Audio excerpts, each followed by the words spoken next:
if we're working. Alright. Looks like we're working to me. Oh, I gotta turn the other light on. Hold on. I went and plugged it in and I forgot to turn it on.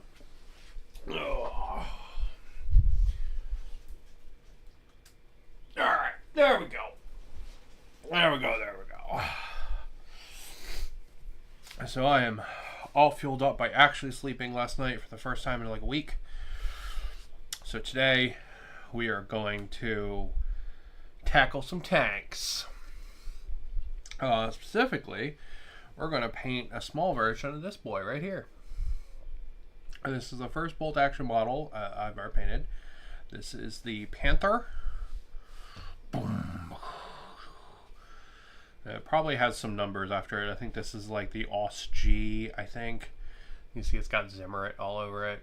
Just like the anti-mine coating that they put on other tanks at the end of the war.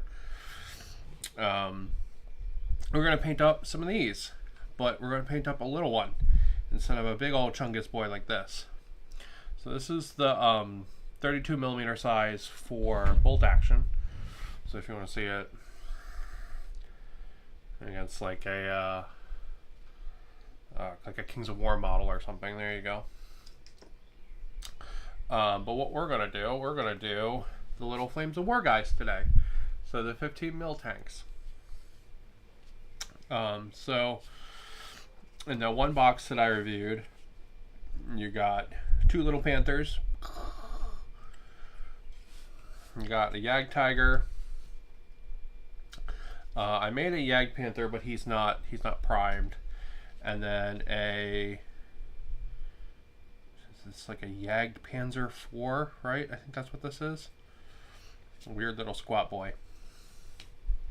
But you got two Panthers, so I figured we would paint up one of the Panthers today.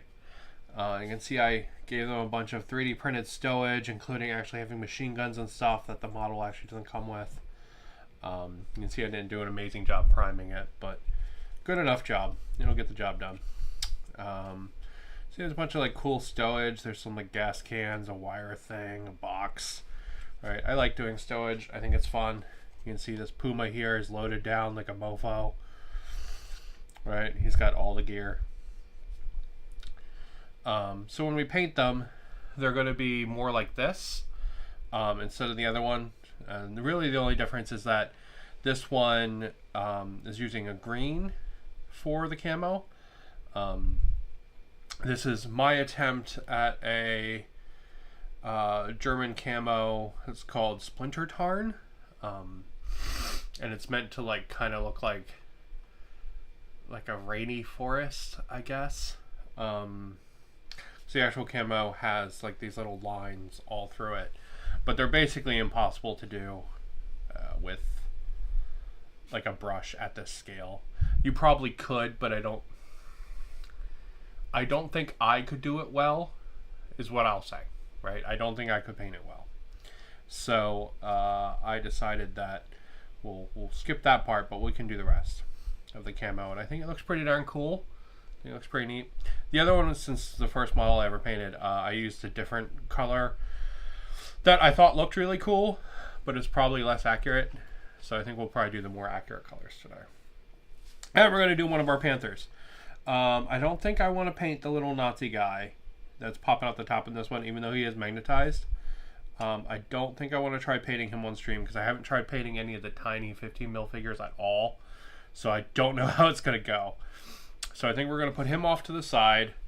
We'll put the others off to the side too. We'll put this really big, cool chungus. I really like the Yag Tiger. That thing is cool. And we'll work on this boy here. So the default models, they have a peg, but I magnetize them. And in my build video, there's instructions on how to magnetize yours if you want to.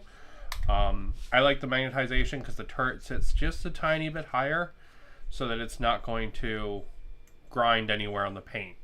It can move freely without having to worry about it scratching in the paint.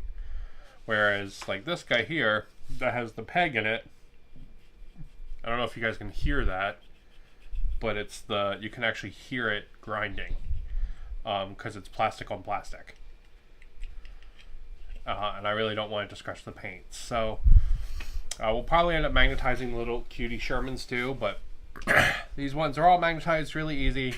In that video I show you how to do it. It's super easy. So also, because I have a magnetic plate under this, the turret's magnetized to the plate, which is kind of funny. This is the tank.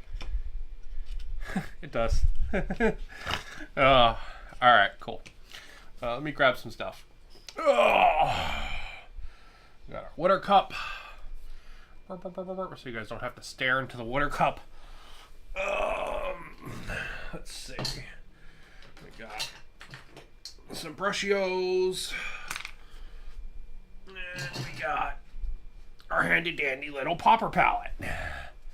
I love this thing. It's so dumb, but it's so useful. Alright, so we need to start off with a color. So I have Dead Flesh from Vallejo. I love this color. I think it's like the perfect base for German camouflage, for the Splinter Tarn specifically. I just love this color so much. It's like this weird kind of green. You could probably use it for weird zombies or like ghouls maybe as well. I think it would work pretty good for. But I think it's a fantastic color for the base for Splinter Tarn.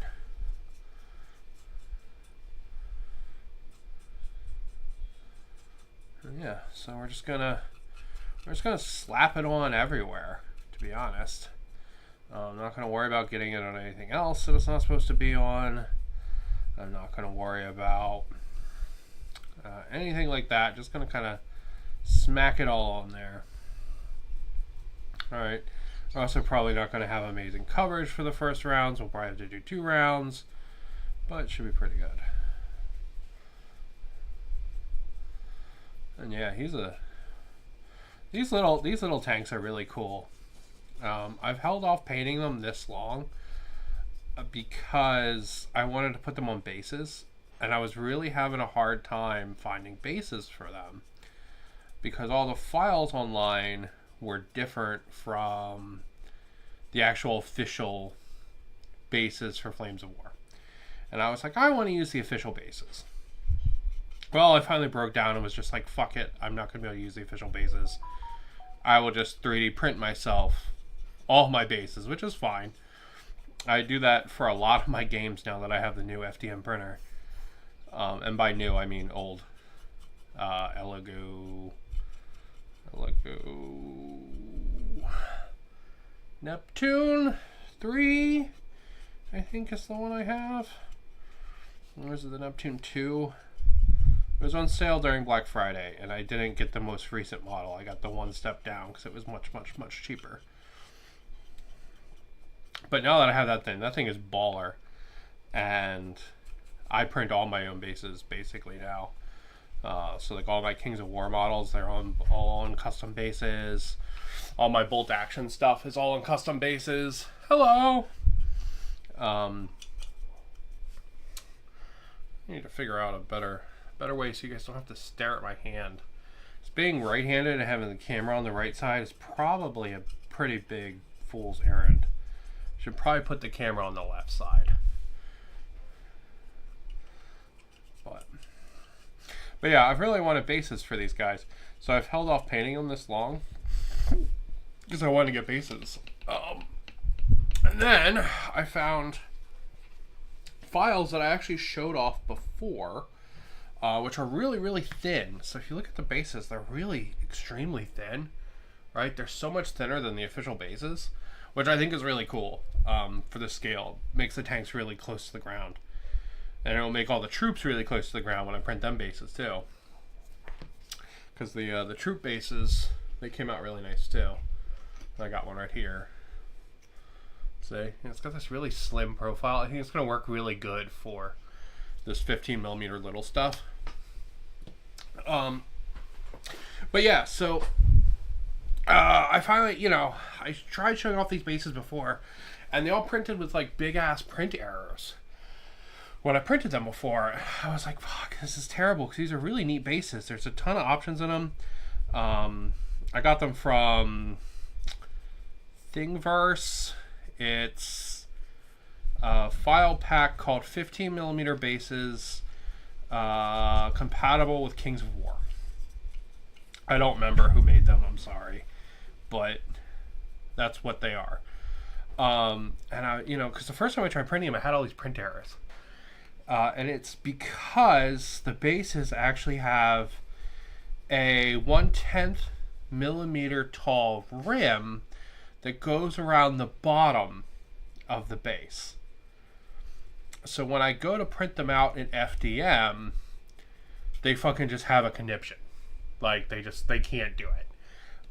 It fucks up all the edges and everything, and it just looks like shit.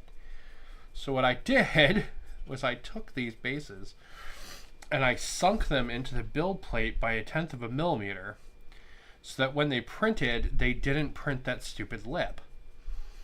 And what ended up happening is that the base went from being like a complete failure and just dying in FDM to printing extremely nice and being solid and not having any like stringing or anything like that, and just working really, really, really well. So yeah, really simple, tiny little change, but it made the bases like so actually usable. So yeah, so now I can finally paint all my little tanks, which is cool, because I really like the little tanks. I've been enjoying a lot of the historical stuff lately. I think it's because I'm getting old. I think that's what happens when you get old. You start liking historicals. But I've been enjoying it. I think it's been fun. I'm looking forward to painting up all those little Shermans and making like a little Sherman platoon where they all have like slightly different markings, some of them will have like a little like what are those things called where it's like the sexy lady on the side of it? They have little things like that painted on it, like little names and stuff. I'm really looking forward to like the variation in getting to do like a whole little platoon of little Shermans. It's really exciting. Because when you do like the big 28mm tanks, right, like unless you're gonna like get a whole bunch of like Panthers or whatever, they're all gonna be kind of standalone one model. Now there is a new game coming out called Achtung Panzer, which is like a tank war in 28mm. But these guys, these 15mm guys, they also have a new game coming out, which is called Clash of Steel, which is a really fucking confusing name, and they really shouldn't have used that name, because they have a starter set with that fucking name for Flames of War. That's actually what these guys are from. These tanks are from, which is really annoying, might I add. But they have a new game for that coming out, and that's like a theoretical war game, where what would happen if the World War II would have started back up right when it ended. So it has a bunch of like tanks in it that were like only concepts or never actually made it into the war, stuff like that, which is kind of cool. I'm all about the like weird like historical fantasy stuff. Like all my bolt action miniatures, they have like like zombies and werewolves, and like I think Wolfenstein is cooler than Band of Brothers. I'm just gonna say it. That's the kind of people I am. Speaking of which, holy shit, look at these things. These things are really cool.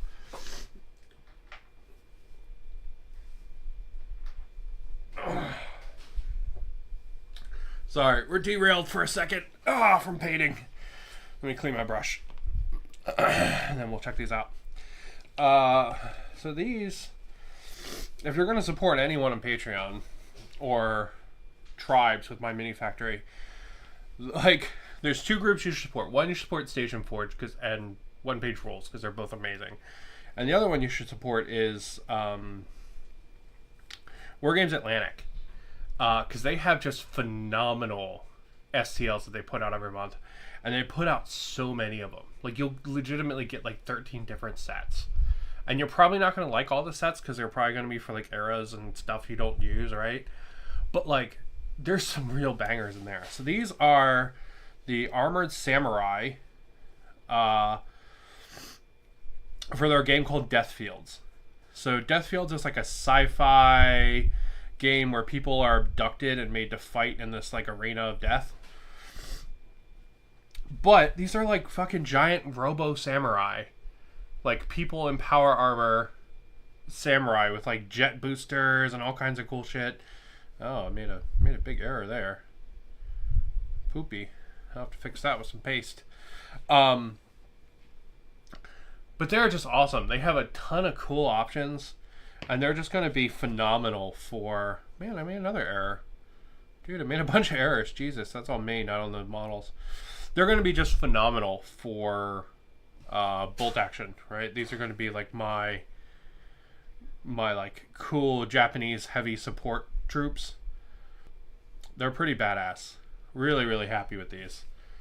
So I cannot wait to get those all painted up.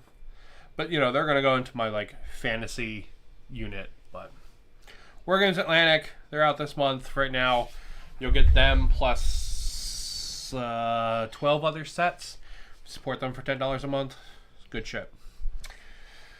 And all their models are fully compatible with bolt action models, because they are actually 28mm instead of being 32mm. So that's pretty darn cool. Alright, let's get this second coat on of the dead flesh, and then we'll start doing details, and then we can do camo. But I'm just going to get a second coat on here, all like this. Boop, boop, boop, boop, boop, boop, boop. Boop, boop, boop, boop, boop, boop, boop, boop, boop, boop, boop, boop, boop. And see, I'm gonna leave like the brown down in there because I think it'll be a cool detail, especially once it once I get the washes and stuff on. I think it'll look really cool. So we're gonna leave that down in there. I did choose to prime these guys brown because the primer that they use in the factory for these things, it's like a ready brown. It's like really super toxic, crazy paint that they use, but it's like a ready brown metal primer. So I thought if I missed anywhere, if they were primed brown, it would look pretty good.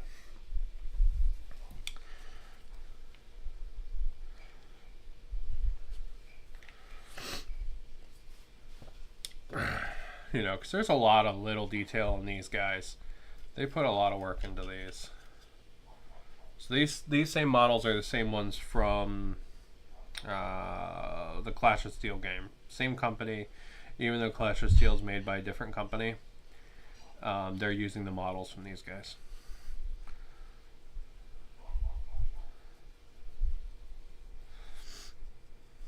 But yeah, pretty darn cool stuff, I'm not gonna lie. Alright. Oh, I think that's looking pretty darn good. I'm pretty happy with that. Smacking out those colors around there. Let me just hit the back of the treads, right? Because you're really not going to be able to see under this tank. Because it's got the base on it, right? Like, I would full paint the underneath if it didn't have the base, but because of the base, you're just not going to see under it. Alright. There we go. That's our body all based up. We'll set him off to the side here. We'll do the turret again, who is mostly dry. Not perfectly dry because it is a little wet here in Hawaii today. Yesterday it was humid as hell. It was terrible. Oh my god, in the afternoon I was sweating my ass off. It was so nasty. And it's a big deal for me to say Hawaii's nasty because I fucking love Hawaii, man. But yeah, yesterday was fucking rough. I had to go to this work thing, which was very nice, but I had not slept in like 3 days and did not really have the energy for it, but I still hauled my big fat dumbass out there and did it. Still did the thing. But man, I did not have the energy. So I hung out for 2 hours with everybody, taught them how to paint little squirrels that I printed out for them, and then came home. Still nice though, but man, did not have the energy for it. Alright, set that turret off to the side, and we are going to get doing some details. Okay. So a lot of tank treads are actually metal. I don't super like to paint them metal. What I like to do is like to paint them like a dark black or dark gray, and then I like to dry brush metal onto them. I don't know why. I just think it looks really good. But I know a lot of people like their tank treads to be kind of like rusty and nasty and stuff. I tend to just like make them look weathered more than like rusty. So we're gonna go ahead and we're gonna grab a brush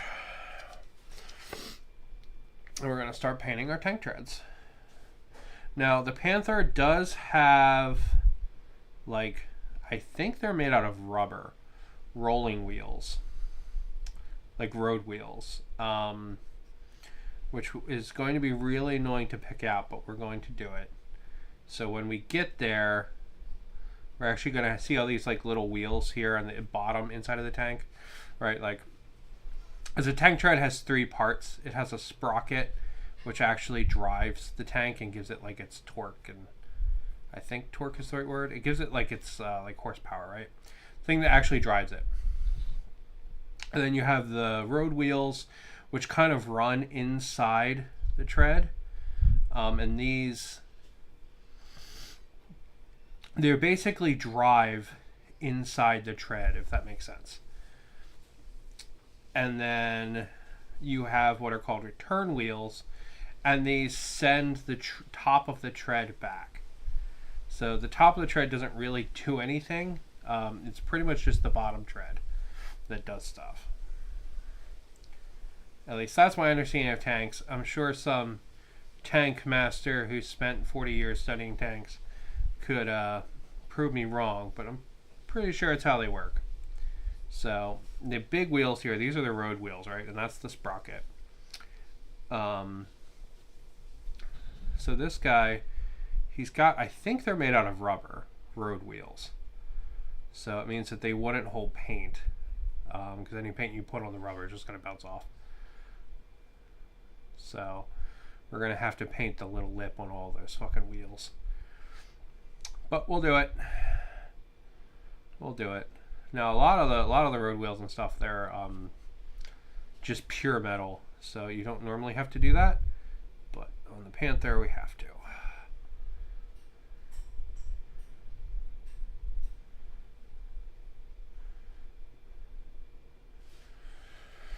You can see I'm just trying to do the lip around here, right? Because then I can switch to a bigger brush after I do the lip and hit the bigger parts. There we go. Cool. All right, so that's going to be that lip on that side. Let's do the lip on this side. And we should be golden. And then I'll probably do the area outside the running wheels with the same, the edge of the running wheels just talking about. I'll probably do that with the same color as the tread. So we'll hit that in a second as well.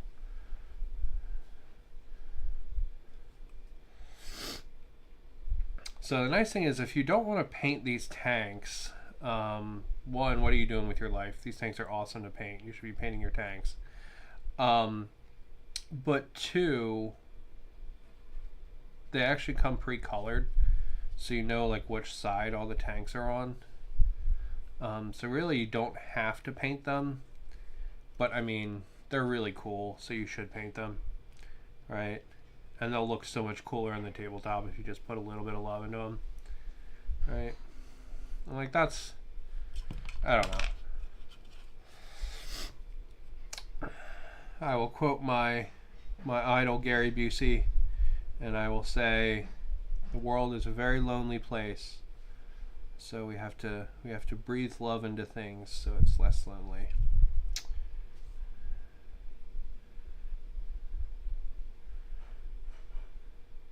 I will also quote him and say, "Hello, pants."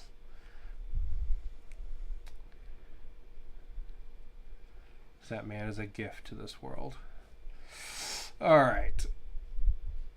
Let's see. All right, we got all our edges there done. Let's finish up the rest of the tread before we start doing the rolling wheels. maybe I'll do the rolling wheels in metal. Yeah, I think I'll do them metal. Because are they metal or are they rubber? I think they're actually rubber. What should I do in the middle of this guy? Alright, I did them on metal on this guy. They probably should be rubber. So we'll do them in the black instead. Oh! This is Dark Neutral Gray from Pro Acryl. I've really been enjoying these Pro Acryl paints, man. They're really good. They're becoming like my main paint. Them and then like weird colors from Vallejo. That's like my main paint stays these days. My parents had originally got me this like really nice big army painter paint set. That was like 5 years ago though, and I've kind of used up majority of the colors I'm going to use. Like there's some I've never used just because they're fucking weird colors, and I'm like, I have no use for this color. But that's the nature of a paint set, right? Like, you know, when you get a paint set, you always get so many options that like you just don't know, right? Like what you're going to use it all for, you know?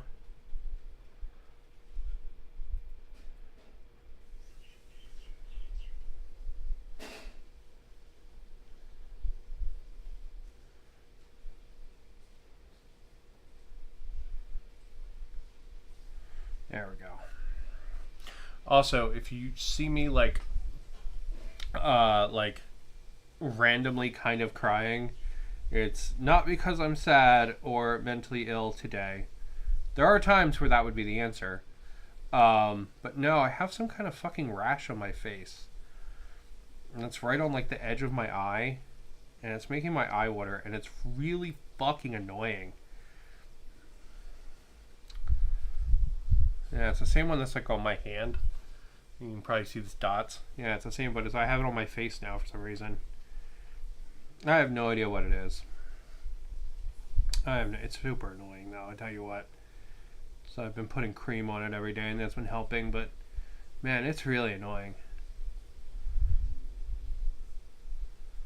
Sorry, side.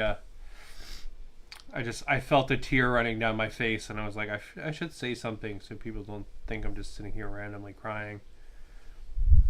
I mean, there are times where I would be sitting here randomly crying because that's what my brain does to me. But today is actually not one of those times, so I want to point that out. Today is some kind of weird ass eczema rash on my face. All right, because goddamn, I can't catch a fucking break for nothing.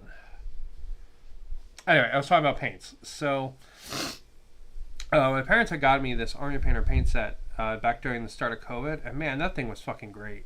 It was so good, especially when I couldn't go to the game stores because of COVID. It was so good.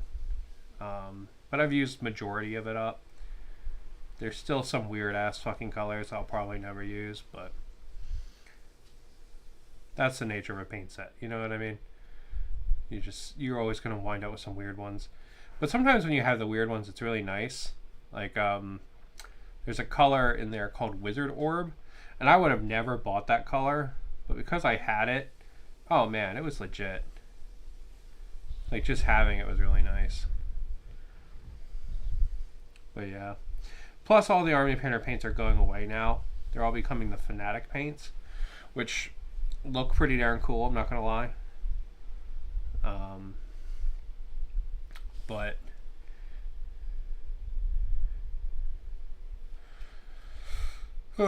yeah, all the YouTubers are making videos because they all got like the Fanatic paint sets early, and they're like, these are the bestest paints ever, and I'm like, they do look pretty damn fucking good, but I also can't trust a single word you say because you were given an entire set of them for free. So your opinion is invalid. Everything you say is just a fucking ad. Alright, that's unfortunately the kind of opinion you have to have with YouTube nowadays, right? Even with a lot of creators that like I think used to be pretty legit. I feel like you can't trust a single fucking one of them anymore. You know? Alright. There we go. We got our treads all done. Oh!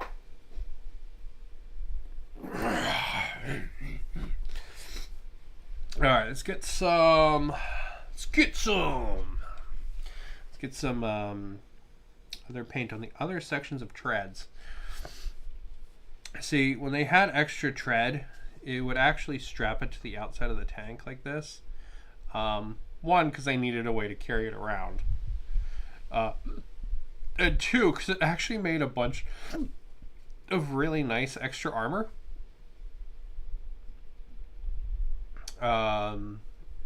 You know, just strapping a bunch of like heavy ass steel plates essentially to your tank surprisingly helps with hull penetration pretty darn well. So that's what they would do. So you'll see it in a couple of spots in this tank. And they made actually little holders on the sides of the tank for them to help out, right? Because like back here in the back, this is where the engine block is. So like if you get penetrated there, you're just fucked, right? Really, if you get penetrated anywhere, you're probably fucked.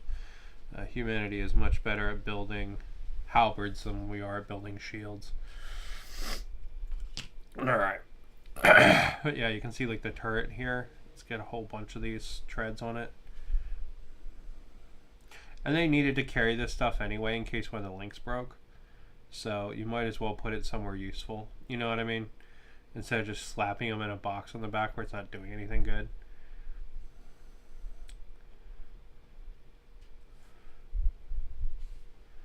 Like this tank would have actually been like a real like frontline kind of fighter tank, right? It's not like all those Yags, like the Yag Tiger and stuff like this. Like this is an ambush tank. This tank is designed basically to hide and shoot stuff. Now when it shoots stuff, that thing is probably not getting back up because they generally had bigger guns than the rest of these other tanks. But you know, it's really not meant for like crazy out there in the field maneuverability because like you can't rotate the turret and stuff. So anytime you want to line up a shot, you have to move the whole fucking tank. When your enemy is hauling ass around, it's really hard to hit.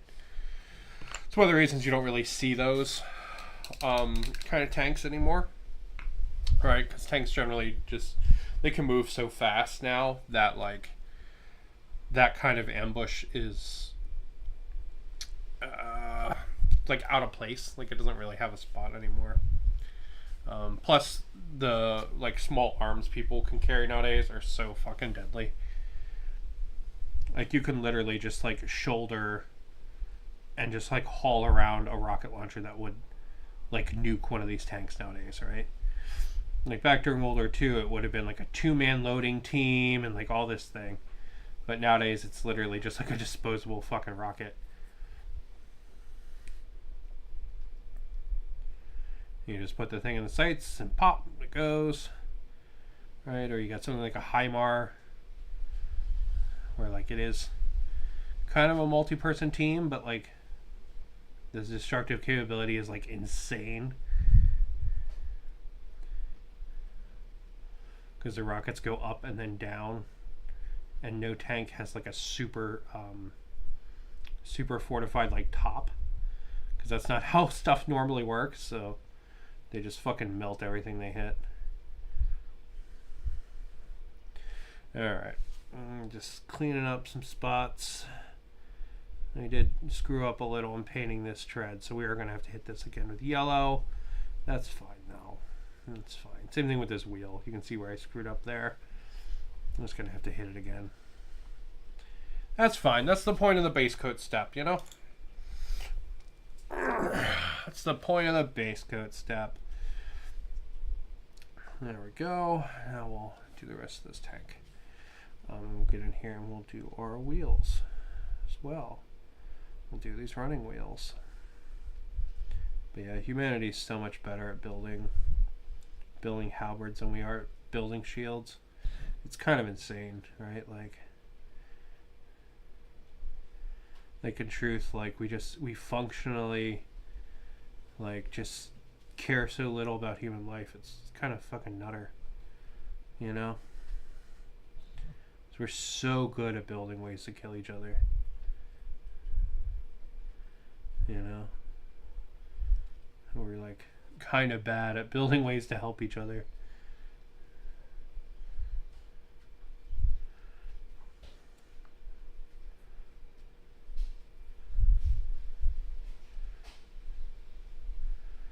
And it's really interesting. I saw they're releasing, speaking of that, like kind of on the same kind of concept, they're releasing a new version of Scrabble, which is really interesting because it looks like it's meant to be played with like younger children to me, because it's got like a co-op mode and stuff, right? But people are really fucking angry about it. Like, weirdly so. Like, the tabletop game industry is really angry about this version of Scrabble. And I just don't get it. Like, it's not replacing the other version of Scrabble. You don't have to play all the ways that the new ways it's giving you. Like, but people are really angry about it. And it's just like, who cares? Like, if people want to play a different way than you, who gives a shit, right? Just let them be and let them enjoy what they're doing. Like, I don't want to play the new version of Scrabble, right? Because I like all the points and all that kind of stuff. But, like, man, people are really fucking angry about it. And it's just so weird to me. And people trying to tell each other how to, like, enjoy their hobbies. Man, I have made a right bugger of these freaking wheels. All right, these are going to require a lot of touch-up. As you can tell, this is my first time painting a 15mm tank.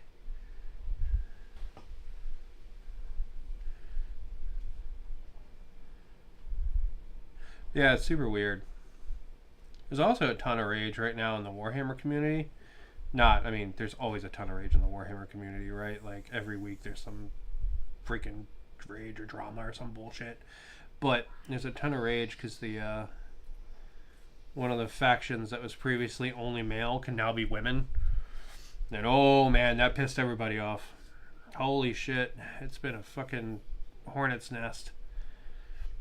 Fucking funny as shit that people are so angry about it. But like, man, like the amount of rage and stuff I'm seeing on Facebook is like insane. Funny, don't get me wrong. It's very funny. But it's still like crazy. Oh.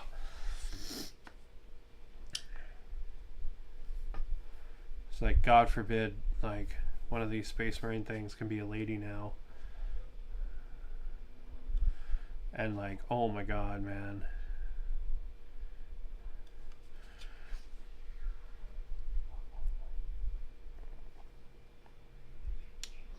There has been so much drama on Warhammer though lately. Stuff with them, like where they nerfed and got rid of all of those fucking armies, and now this. And before that, we had all the scalper drama. It's just been like one drama thing after another, man. Like, I'm pretty far outside of the Warhammer circle these days because I just don't play any Warhammer games anymore. Like, I still love the models, don't get me wrong, but like, I used to play the living shit out of Warcry and Kill Team, and I just do not anymore. I don't play any of their rule sets. I use their models for their games, yeah, but I don't play any of their rule sets anymore. Yeah, I really buggered these tanks up, these treads up. Note to self, on the next one of these I paint, just paint the wheels black and then paint in the actual wheels. That's probably a more efficient way to do this than trying to do this. This is a pain in the ass. So on the next one, I'm just going to paint the wheels black. One big old black chunk, and then I'll pick the things out. Alright, that's a right proper mess. So we're just going to leave that for a little bit. And we're going to pick out some more details while we wait. So this is Walnut by Scale 75. I love this brown. It's a very like kind of cool brown. This to me is like a very like animal fur kind of brown. And I use it for pretty much all my rifles and my World War II stuff. Even when the rifle probably should be a little bit redder, I just like to normalize all the wood and have it be the same color. Because like the stock on something like a Thompson is very red and very like kind of orangey. But I paint them like this just so they're all normalized.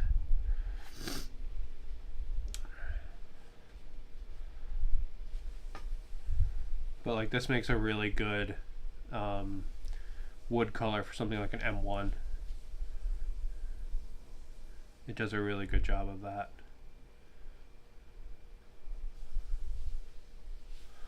So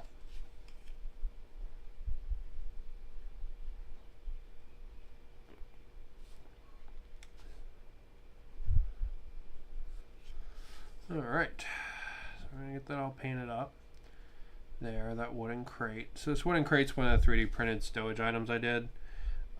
This STL came from something called the Stowage Pack,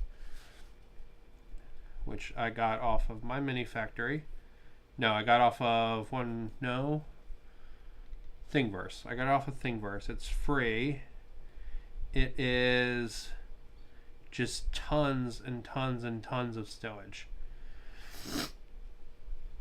So like all kinds of stuff. That's where I got the little guns from. It's where I got all that kind of stuff. Do you think these are wood or do you think they're metal? I think they're probably metal. Because I think that's like a multi-part like pry bar for helping to get the wheels apart is what I think that is. So I think the only thing that's probably wood is the handle on that thing there. Alright, cool. So we'll also do these straps here in the same brown just because I have it out. And I think this is the only kind of strap thing that I have on this tank. So I think we'll hit those too since we're here with this color. I thought I had more wooden tools on this tank, but I guess not. I guess most of the wooden tools are on the other ones. This looks like it has a lot of like metal tools on it to me. Alright, so we're going to let that dry for a sec while we pick out a metal color. Chainmail. Yeah, I definitely got to let the tires dry before I clean them up. So we'll clean them up as the last stage.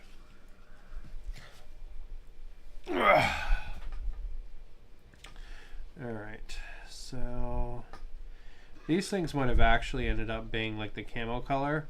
So there's probably a good chance they were left on while they were painted, while the tank was painted.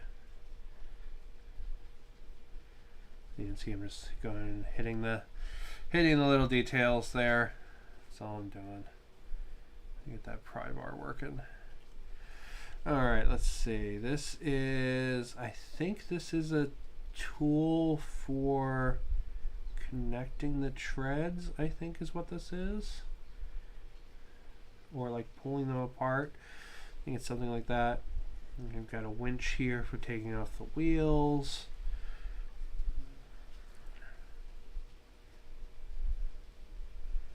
Alright, so you can get the nuts off the wheels. Don't know what this is. Some kind of little canister. This is some kind of big canister that I'm betting is also probably supposed to be a different color.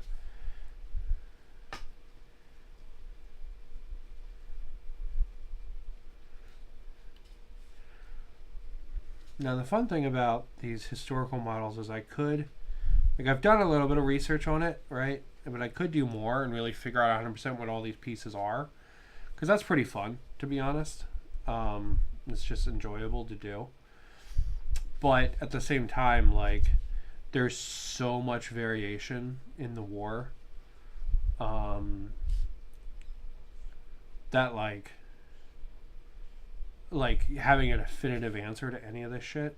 Like, knowing what it is, yes. But, like, knowing what color 100% it should be. That's just like not a thing, right? People claim that it should be like specific things, right? And maybe in some documentation it should be, but man, there's so much variation in this war. Partly because like most of the sides were running out of supplies as soon as the war started. Like fucking Nazi Germany changed their like really fancy uniforms almost instantly. Because they just couldn't support making them, right? Like, by the time they were through Poland, they had already changed their fucking uniforms.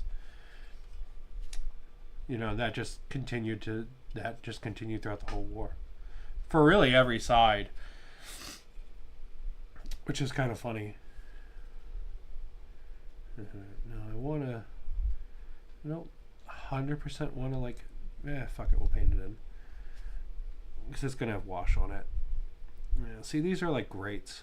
Now they would probably be the same painted color, but I think they'll look cooler if I pull them out, especially with the wash and stuff. I think they'll look cooler. All right. Excuse me. Nice. All right, cool. That's all those little details. There's still more details on there we need to get, and we'll get those in a second. We're going to just pull the rest of these out while we have the gunmetal out. Oh, the MG34 has a stock. Let's paint that in too. Yeah, see, the stock on the MG34 is wood. So I have to paint that in.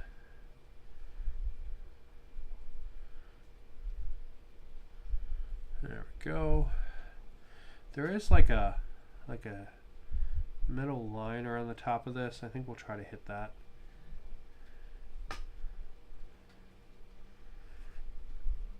I only know this exists. It's very hard to see in this model. I only know it exists because of the 32 mil model that I showed off at the start of the stream. That's how I know it's there. Yeah, it's like this metal line, and what it's for is rotating the gun. So the gun mount can actually rotate all around this line to hit different areas, which is pretty cool. Alright. Does she have a machine gun coming out the front? Is she supposed to? No. Just 2 mantle holes. Okay. Sometimes in the turret they have another secondary machine gun, which is pretty cool, so they could shoot from inside. So, all right, nice. Now let's get, I want to get a khaki color. Give me a sec. Ugh.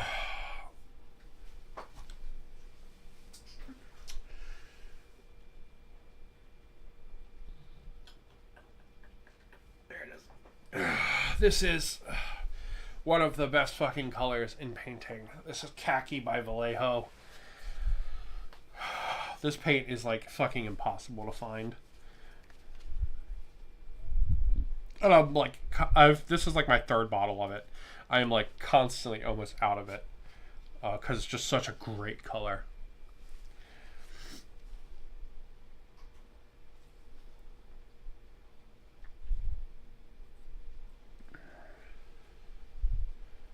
You can use this for like uniforms and outfits, or if your guys have khaki gear, like khaki webbing and stuff. Like, it's a phenomenal color.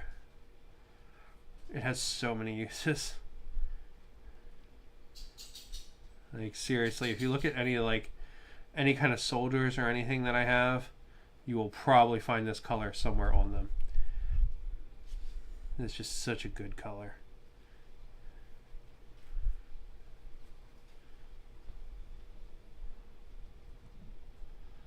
Alright, so this, I think this is a rod to clean the gun barrel. I think that's what this is. When I first got the model, I thought that was a like fold out tarp is what I thought it was, for like the guys to sit next to the tank when they're chilling. But that's really like naive and dumb thought. So it's actually, I believe, a cleaner for the tank.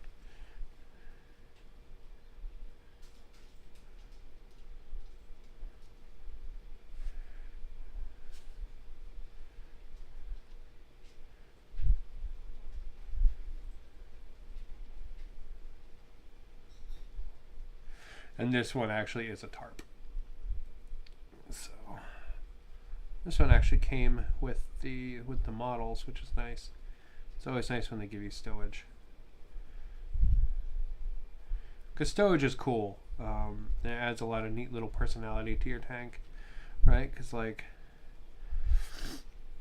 having like a mental concept for your army and your troops and stuff, I think is one of the funnest things about this, right?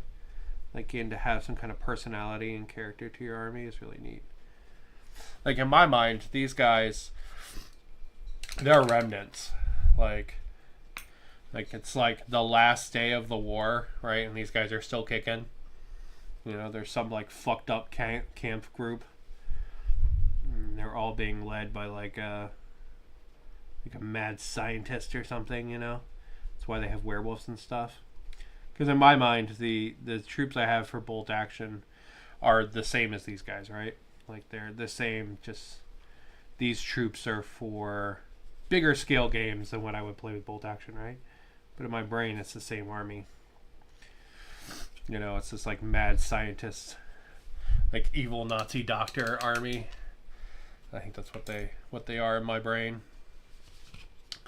All right, we need to color that jerry can a color. What's a good jerry can color? Let's get field gray. Let me find field gray.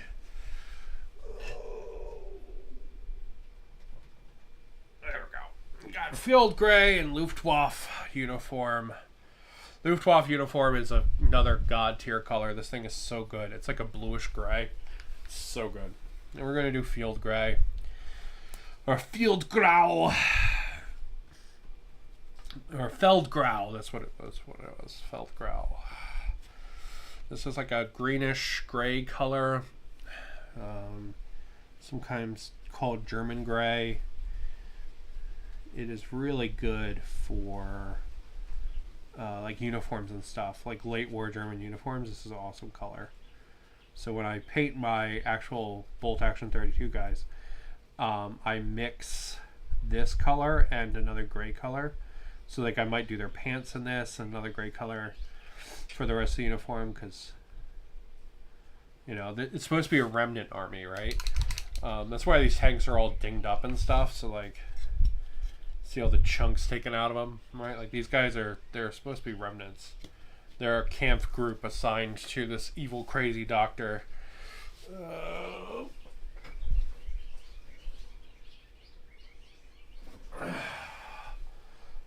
Assigned to this guy. And he's the leader of my World War II guys. You know, he makes all the like zombies and werewolves and shit. This crazy fucking evil bastard. I should paint the... Now that I'm looking at him, I actually never painted... He has a medallion on his hat. I should paint that real quick.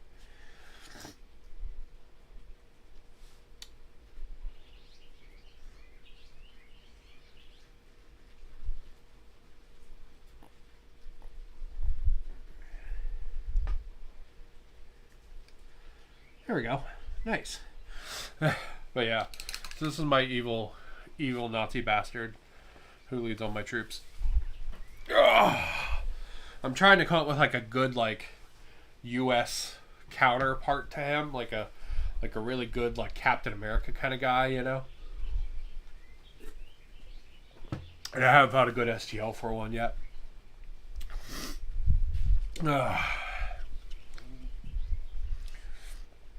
Alright, so there we go. We're pretty good there. We're going to let that sit for a minute. And we'll start the cleanup on the green. Is what we'll do. And then after that, it's pretty much dry brushes and washes. Or after the cleanup, I guess we'll do camo. And then she might need to sit while we call it there. So we might actually be calling it after the camo. But I definitely want to do the camo on stream, so. Because I really enjoy painting camo. I know a lot of people really hate it. But the trick to camo is that you don't actually want it to be camouflaged. You want it to give the impression of camo, but you don't actually want the camo to work. Because what camo is supposed to do is it's supposed to break up sight lines, right? It's supposed to make stuff harder to see and harder to recognize, you know? And if you do like a god tier perfect job painting your camo, it actually does that on the tabletop, and it makes your models actually look worse. So what you want to do is you want to give the impression of camouflage. Also, it just occurred to me I forgot to paint the stock on that gun, so we're going to do that real quick while I remember. I also think the handle is brown, I think. But yeah, so when you paint your camo, you want it to look like camo and conceptually be recognizable as camo, but you don't want the camo to actually work. So sometimes you'll see people talk about like reproducing like all these insane camo patterns and how to get them perfect and stuff, and it's like, I don't actually want my camo pattern to be perfect. I want it to be recognizable as camo, but I don't want it to actually work, because camo, it's been used in the military for 100, 200 years or whatever, because it works. Sorry, I have to see if I'm actually on camera. I am. Okay, cool. So when you paint little miniatures, you don't actually want the camo to work. You just want it to be representative of camo. There we go. All right. Now the turret's all ready for her camo, and she'll get camo in a minute. I'm going to zip zap zoopity off the barrel real quick because it needs another coat. There we go. All right, I'm gonna plop her down. All right, so our tank here, she's going to, we're gonna do this touch up as our next step here, right? So we're gonna do the touch up, and this touch up is focused on the green. It's pretty much everything. All the other base coats are done on this tank, except for the green. Well, the green is done, but we need to do touch up for it now. And then after this, we are going to do the camouflage, and that's just going to be all over because I want the whole tank to be camo. And then after that, we are going to we would do dry brushing. Specifically, we would do a metal dry brush over everything. We probably won't get to that today. So we're probably going to do the camo and then call it there. But we'll do a metal dry brush over everything, just with the same metal that we used in other places, right? Doesn't have to be perfect. But we want to hit the highlights, make them look metallic. You can do that with non-paint if you really want. You can do it after you prime, after you top coat everything. You can do it with graphite from a pencil. I don't like doing that. I think it brushes off too easy. But I know some people really like the look of graphite dust on their tanks. So if that's a thing you're into, rock on. I prefer the metal dry brush. So I'm going to hit it with a metal dry brush, and then we are going to hit it with a whole bunch of washes. Specifically probably brown wash from Proacryl, or maybe the brown wash from Vallejo, which is also a really good brown wash. Brown wash from Vallejo, the problem with it is it stains a lot, which in some cases is really good. That's what you want. And in some cases it's really annoying and not what you want at all. So just be aware that it stains a lot if you go to use it. So like it will really sit brown in the crevices. It basically, like, instead of applying a wash that colors the tone underneath, it basically just paints the crevices brown, which is really useful for some things. But if you don't want that look, you probably want to avoid that.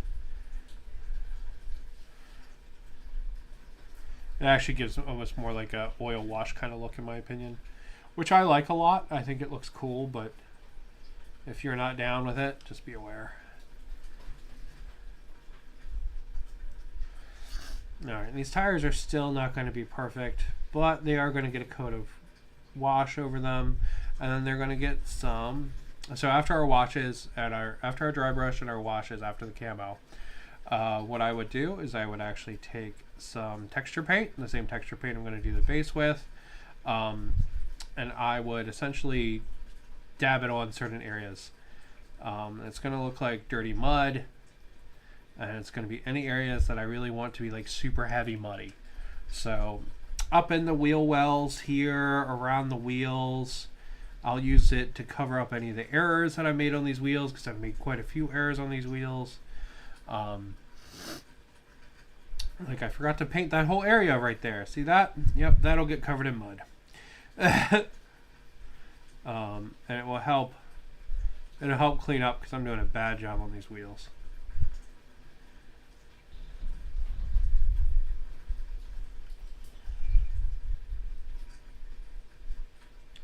But it'll help like clean up some of the errors and stuff along it, which is the goal.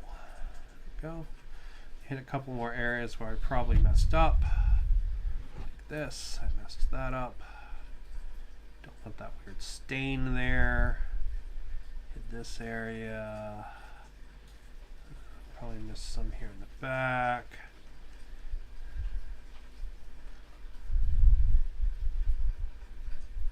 A lot of people like to do a lot of rust and stuff on their tanks. I don't really like to do rust on my tanks.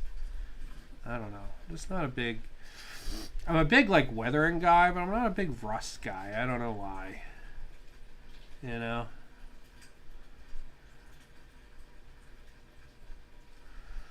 Alright.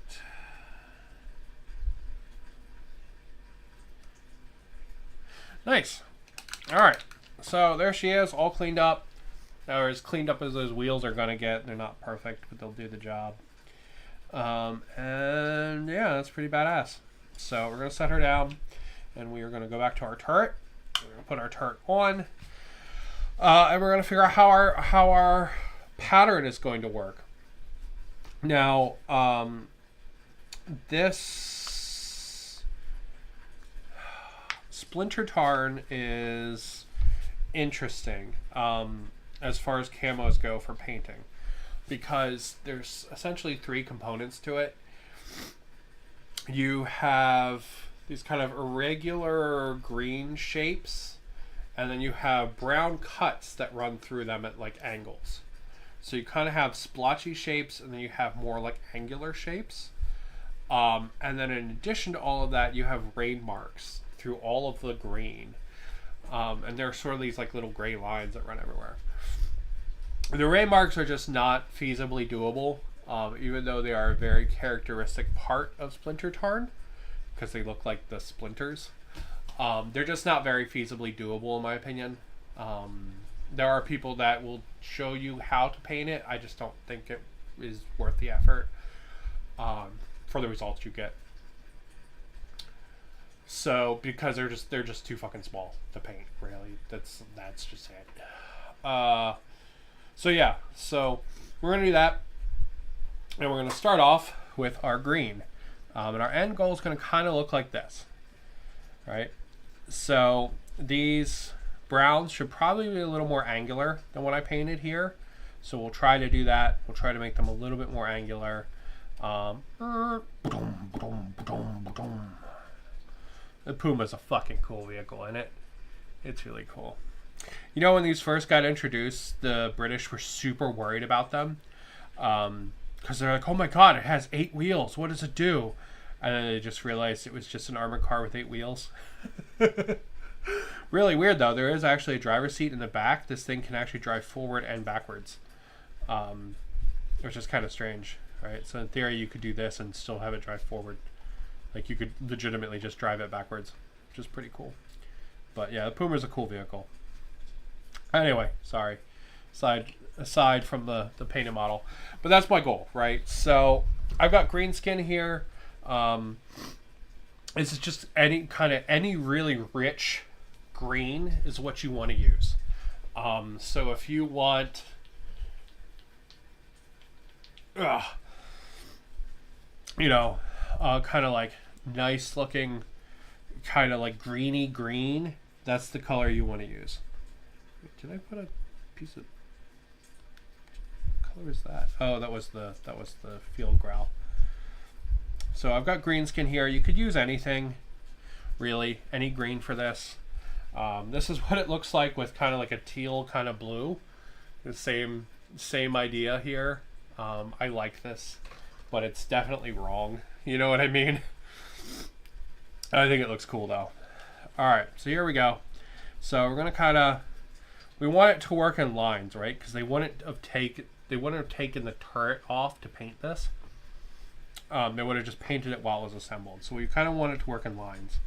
So we're just gonna start boop boop boop boop boop boop boop boop boop boop boop boop boop booping some of this in. Right, and now there are all these little details on the tank that we want to make sure we get paint around, right? We don't want the area under the details to not have any paint. That would be bad. There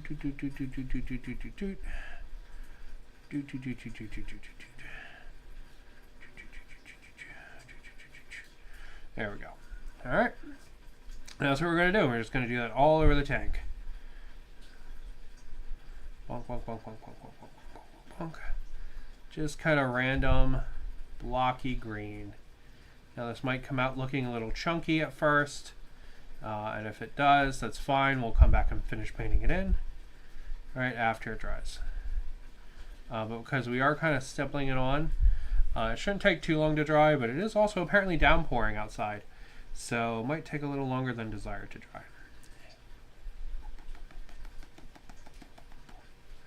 Just like that.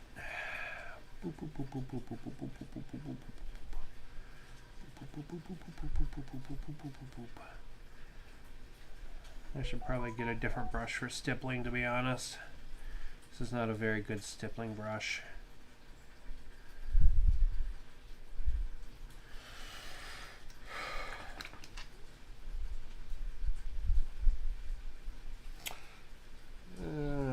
It's probably the best one I've got, to be honest.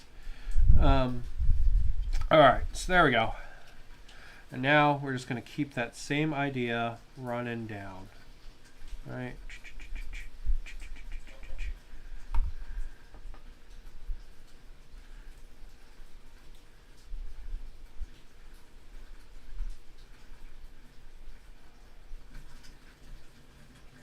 Same concept. Some areas where it's not like we want it to be thicker, we'll just paint it on and then stipple the edges, right? Just like that. Just like that.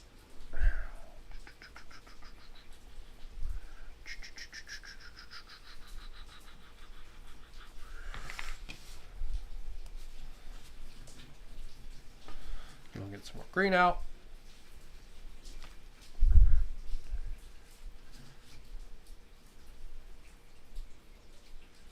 Just paint in this area. Now the green is going to take more than one coat apparently, but it's fine. All right, I'll just hit some of the wheels too. Go.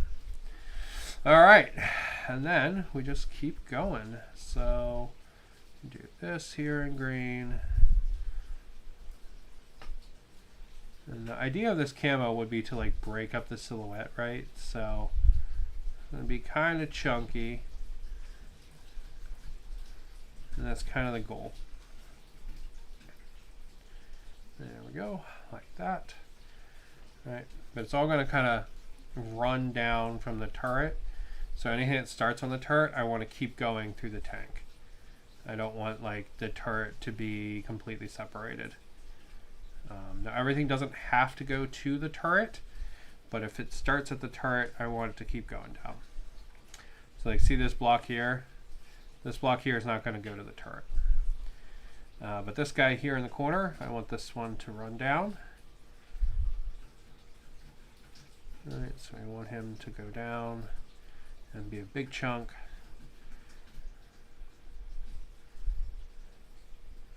We'll get our smaller brush to paint around those tools.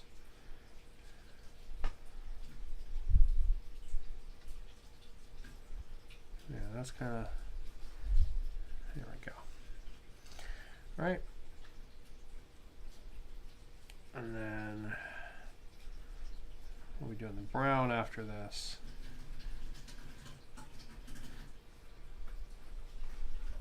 And they probably wouldn't have had paint in the wheel wells here.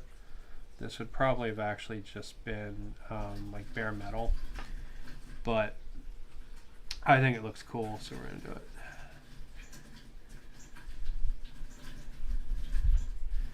I'm just going to hit a couple of the tread, a couple of the wheels.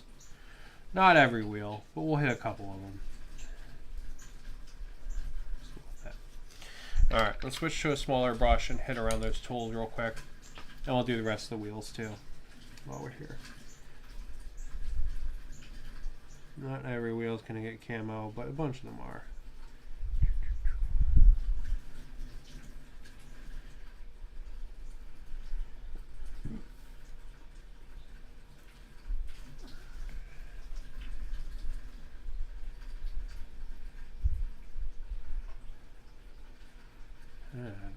Made that paint chunky AF.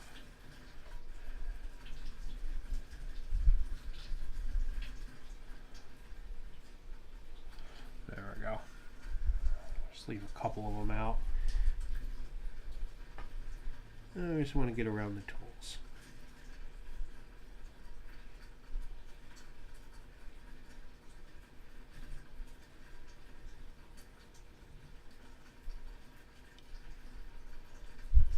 If you paint the tools absolutely last, you wouldn't have to worry about doing this, but it's not that bad, right?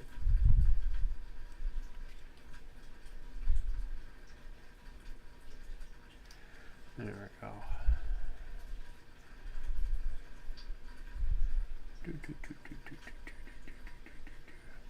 Cool. All right. Oh, we got this guy here coming down. We'll do him too. We'll just keep using the little brush. It's doing a good job. And there we go.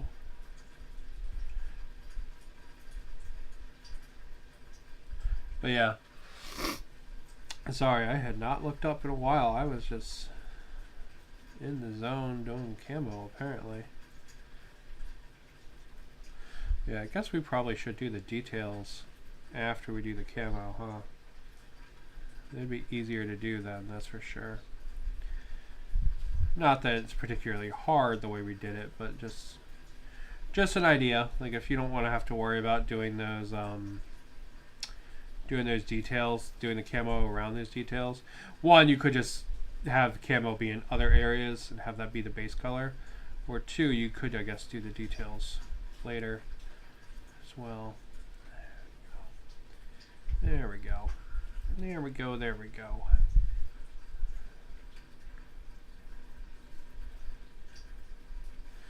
Yeah, the green's going to need a second coat. That's okay. It happens.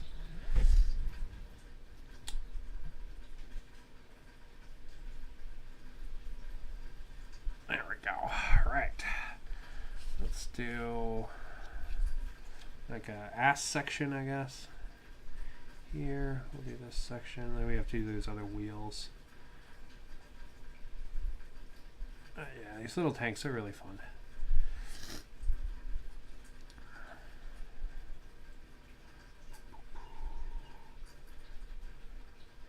Alright, now the green does need a second coat, but just to show you guys, we'll do the brown as well, so you can see the idea that I have for it. But I do need to hit this green a second time. It's not covering super well today. Maybe because of the rain, maybe because of how I'm choosing to paint it. I don't know, but it's not covering amazingly well today. So we will hit it with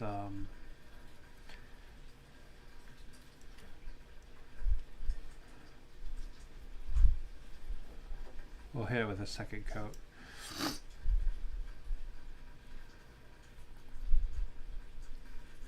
And just hitting some of the wheels. There she goes. Do we want to do some on the barrel? I don't normally do the barrels. But yeah, let's do the barrels. I'm seeing on my big Panther that I did the barrel, so I'll do the barrel on this guy too. And plus that looks fucking dope. Looks super cool. And the barrel painted like that. Yeah, that's really cool. Alright. One last section. We'll do one more section down here of green. Because I don't think this camo actually has areas where the brown is separated. I think the brown always comes off of the green. So if I want that, I will have to have green everywhere I want some kind of color difference. Alright, so that green really needs to set. We're going to flesh this one out a little bit.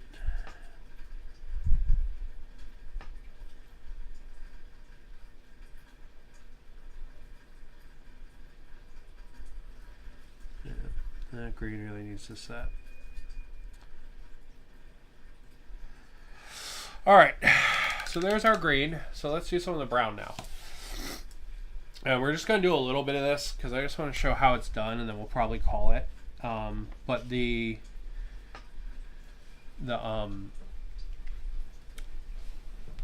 intent I want to show.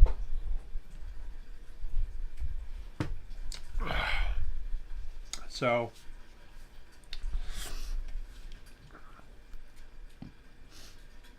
our goal with this, and this is really any rich brown, like kind of a rich kind of warm brown will work good for this. But the intent here is to kind of do kind of like angular kind of blobs.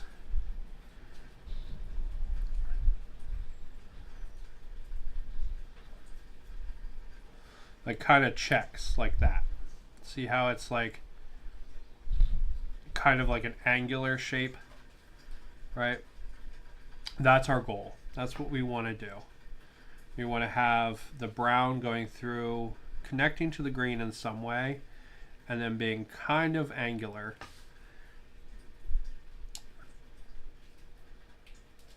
Whereas the green is kind of like dimorphous, kind of like blob. We want the brown to be more angular.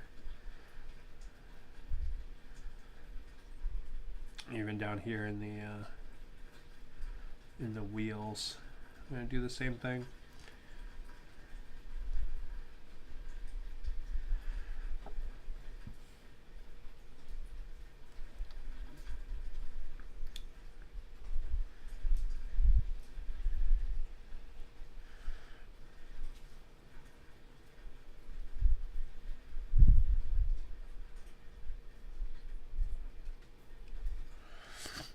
Yep, and that's basically all we're going to do.